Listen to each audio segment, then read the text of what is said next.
한국에서 저는 특수교육 분야를 공부했어요. 일본에 살고 있는 이모한테 일본 장애복지 분야가 한국보다 10년 앞서 있다는 얘기를 들었어요. 처음에 이모가 일하고 계셨던 개우복지 분야로 가려고 했는데 진짜 내가 유학 온 목적이 장애인들이 행복한 삶을 살기 위해서 내가 할 수 있는 것을 찾는 것이었죠. 계속 찾다 보다가 작업치료라는 분야를 알게 되었고 일본어 학교를 졸업 후 바로 지금의 YMCA 전문학교 진학을 선택하게 되었습니다.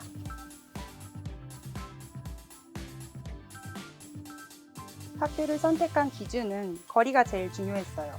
매일 다니는 학교이기 때문에 집이랑 가까우면 좀 덜 힘들 것 같았거든요.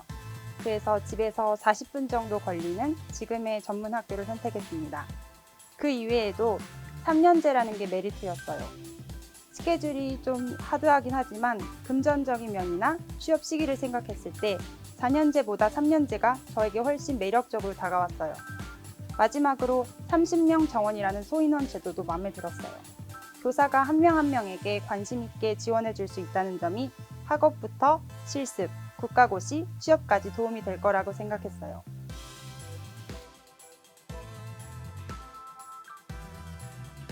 제일 재미있는 공부는 1학년 때 배웠던 운동학, 2학년 때는 현재 하고 있는 당사자 실습입니다. 운동학은 배운 기초 지식을 활용해서 대상자의 동작을 분석하고는 했어요. 당사자 실습은 실제 지역사회에서 생활하시는 당사자분이 오셔서 지금까지 배운 검사 및 평가 방법을 활용해 치료 계획까지 세워볼 수 있어요. 평가 실습을 나가기 전에 연습할 수 있는 학교 내 실습입니다. 두 가지 공부의 공통점은 고민이 많이 필요하다는 점입니다. 물론 다른 공부도 고민이 필요하지만 내가 수업에 참여하면서 가장 많이 고민을 하고 여러 관점을 가지려고 노력했기 때문에 가장 즐거운 공부라고 생각합니다. 다음으로 힘든 공부는 1학년 때 배웠던 생리학입니다. 생리학은 사람의 몸의 신경, 근육, 장기, 감각 등의 생리학적 원리를 이해해야만 해요. 일본어는 둘째치고 내용을 이해하는 데 많은 시간이 들었어요. 수업 중에 필기를 하긴 했는데 선생님의 수업 진도가 너무 빨라서 이게 글자인지 그림인지 분간이 안 갈 정도로 빠르게 필기를 해야만 했죠.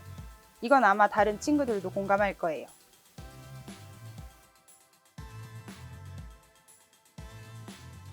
한국에서는 보지 못했던 성격의 사람들을 일본에서 만나게 되면서 사람을 대하는 태도가 길러졌고 내가 어떤 사람과 잘 맞는지도 알게 되었어요.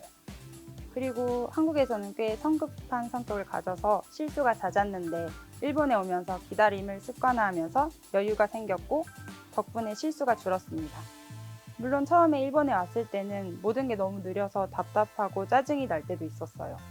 지금은 차근차근 준비하고 해결하려고 하는 습관 덕분에 학업에도 많이 도움이 되고 있어요.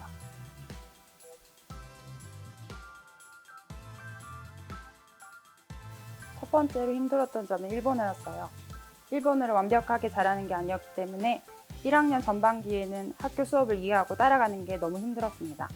그래서 수업 중에 모르는 것은 선생님께 바로 질문하거나 쉬는 시간을 이용해 학급 친구들에게 물어보곤 했어요. 귀가 후에는 새로 알게 된 단어를 가능한 한 그날 암기하려고 했어요. 내가 일본에서 제일 자신 없었던 영역은 회화였습니다. 학급 친구들과도 대화를 제대로 나누기 시작한 거는 1학년 후반기 때부터였어요. 틀리면 어떡하지 하는 불안감에 말을 먼저 꺼내는 게 너무 두려웠어요. 하지만 회화는 자신감이 중요하다고 깨닫고 틀리면 뭐 어때? 난 외국인인데 라는 마인드로 우선 말을 꺼내기 시작했습니다. 다행히도 친절한 학급 친구들을 만나서 잘못된 표현이나 단어를 알려주고 수정해 주었죠. 그러면서 제 회화 능력은 조금씩 성장하게 되었습니다.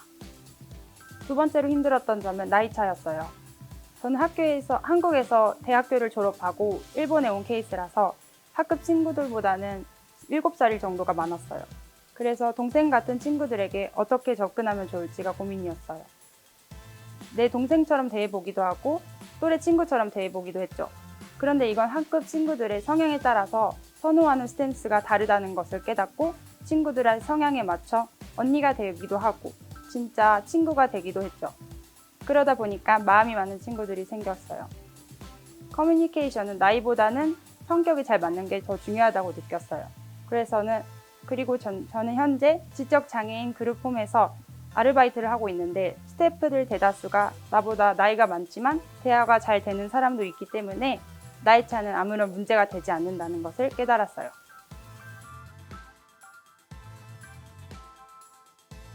작업 치료는 크게 신체장애, 정신, 발달장애, 노인 이렇게 4가지 분야로 나뉘는데 현재는 신체장애 분야에는 관심이 있습니다. 그래서 신체장애에도 시기별로 급성기, 회복기, 생활기로 나뉘게 되는데 아직 구체적인 희망은 없지만 일단 병원 취직을 목표로 하고 있어요.